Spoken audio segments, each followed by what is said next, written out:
At what moment did you know you wanted to be an actress? Oh gosh, you know what's funny is I'm actually a musician first. So music is really my first love. It's a challenge to claim it. And this is after a lot of success even. I'm in a scene with Sweeney on Euphoria. Like, it's not nothing. Are you kidding me? I'm in a commercial with Snoop Dogg. I've interviewed some of the biggest names in Hollywood, actors sharing their films, their work, and their stories. Now I want to talk to you. What are you working on? What have you created? Let's tell your story together. Stevvi. Stevvi rhymes with heavy. That's such a cool name. Thank you. That's what I say to help people remember. That's such a cool name. Yeah. I love that. So Stevvi, you're an actress. Yes. What is your favorite part about acting? I think the thing that I love is just getting to embody a character and infuse it with nuances and colors and not one note. You know, people are so complex that it's so easy to fall into archetypes or castings, but it's so cool when characters surprise you. So, and that's like life. That's true. Yeah. And that's a big part of acting is life. Absolutely. And manifesting that. Yes. At what moment did you know you wanted to be an actress? Oh gosh, you know what's funny is I'm actually a musician first. So music is really my first love. But I think everyone in my life, I have a really good friend who's a very famous director, and we went to high school together. Mm-hmm. And he used to always be like, you need to act. And I always loved acting, but it always felt unattainable in a way. Mm-hmm. But I just went for it about 12 years ago. I guess it kind of was just a slow burn into, oh, I can do this. Even now, like I've been in a bunch of commercials and walk-ons on TV shows, and I won't tell people I'm an actress.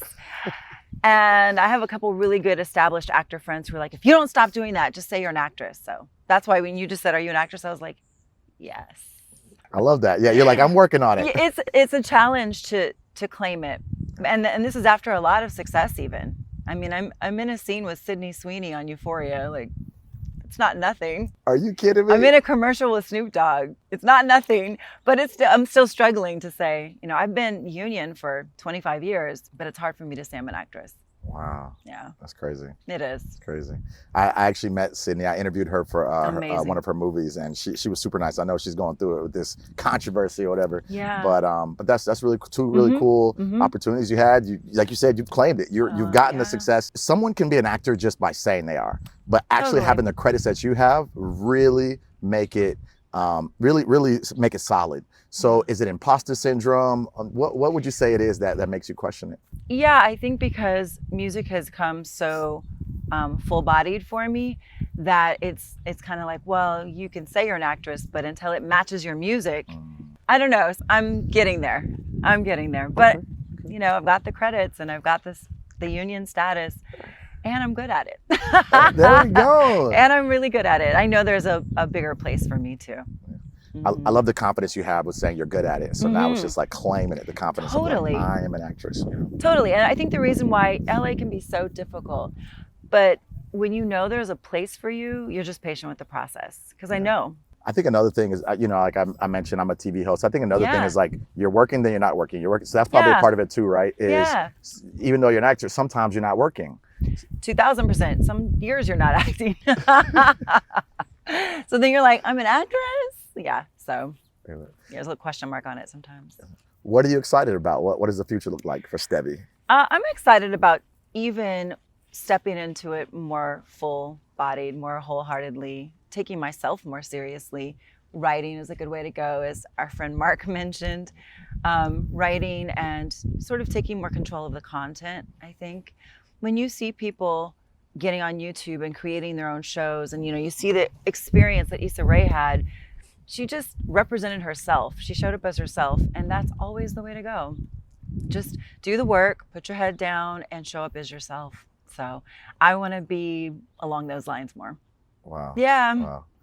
What is your dream role? Oh, here we go. Okay. She was ready. I'm ready. So, okay, main character energy, whatever. But I don't even care about that, because for me, I am undoubtedly the quirky, eccentric sidekick. I'm like, you know, the biracial bestie that's like got all the quips and the snark and the dry. That I embody that in real life. I mean, yeah. Also, Hillary Banks is my spirit animal. Oh, I love that. Yeah. I feel she was that. more I feel that. ditzy, but like just very sparky and fun.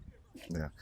I know it could be tough in life, people who are biracial, but oh God, yeah. So it seems like you've embraced it well. I mean, yeah, it's really challenging in general in life, but I think even in acting, when people want a Black woman, they want a Black woman. I can't show up because I'm not going to give them what they want. So I've had to tell my reps, you have to make it specifically for ethnically ambiguous, because then I can really walk in and nail it. But if you're just trying to shoot me in for stuff, it has to be exact. Are you half Black? Yeah, Then my mom is white, but I consider myself Black. But yeah, then you're Black. I know I'm Black. You know, it's right. I know, but sometimes, I feel like sometimes Hollywood falls into, again, like archetypes. So it's like, we want the Asian doctor, we want the, so it's like you have to really represent almost like a mascot in a way, which is what I don't like about Hollywood, because it can be kind of limiting. So my last question, since you have gotten success, what would you say to someone who's thinking about moving to LA or who lives here and is trying to get that first commercial, trying to get that first role? Yep. I do see so many people move here, and I see like this entitlement where after a couple of years, they don't get what they thought they were supposed to get. And I'm like, it doesn't work that way. Nothing about this business is on your timeline or your wishes. So you have to genuinely just, it's so cliche, but you have to just be about it for kind of like the length of the journey. And you have to keep showing up, keep getting to the front of the line. That's it. When I moved to LA, I told myself I'm not leaving unless I'm on Skid Row. That's the only way I'm leaving. I got to be bottom life. I got to bottom out before I walk away. Right. And it's like, I honestly think that I see people who have success, and it's after years and years and years of just being relentless, not unrelentless, relentless. I like that's a double negative, but after being relentless, they finally get their shot. Yeah, it's gonna happen. You just got to stick to it. Yeah. Yeah, it could be. You could have moved here at 22 and you get it at 50. 2,000%, and when you get it, you get it. So you just have to be patient for that period of your life. So, yeah. This was great. You're awesome. Thank you so much.